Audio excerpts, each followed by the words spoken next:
Nitondra ny fahitany izay sosialim-bahoaka izay ihany koa amin'izao fotoana izao ny député ny Lalangina Rivitina Jean Bosco tsy nitazapotsiny fa dia nandroso sosokevitra entina ialana amin'ny fitangan'ny vidim-piainana ity parlementaire ity. Tsy vahaolana ahafahana manatsara ny sosialin'ny mponina, ny fiahiana ara-tsosialy mifototra amin'ny fanomezana vola, hoy ny député ny Lalangina Rivitina Jean Bosco. Nambarany ihany koa fa tokony hananika ny Madagasikara ny fiahiana ara-tsosialy. Ny zavatra tena tokony ataon'ny fanjakana amin'ilay volamena tokony izay ny tenen'ny député eo hoe tokony nomena fitaovana ilay olona dia vola zany.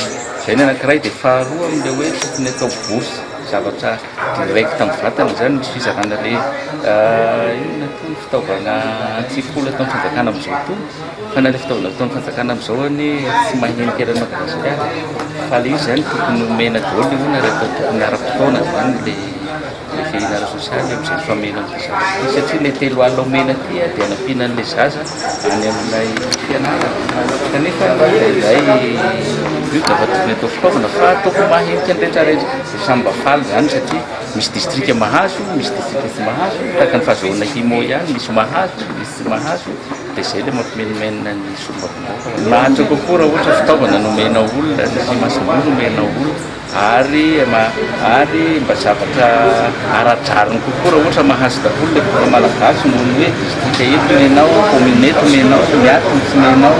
Izay zany zavatra hitako ataon'ilay fanjakana amin'izao zany na mizara Himo na mizara fitaovam-pianarana na mizara vasinatolana dia misy mahazo misy tsy mahazo dia nantinao. Nandritra ny fandalovan'ny ministro ny mponina teny amin'ny lapan'ny Tsimbazaza dia nilaza ity mpikambana amin'ny gouvernemanta ity fa tsisy hatreto ny famatsim-bola ataon'ny fanjakana mikasika ny fiahiana ara-tsosialy tsy misy fandraisana anjara. Manentana ny parlementaire mba hanery ny fanjakana mba handray anjara amin'ny fiahiana ara-tsosialy izay. Izao ny zava-misy izy aloha dia fanjakana izy zany tokony miady ao anatin'ny conseil des ministres sy ny conseil des gouvernements amin'izay zavatra izay.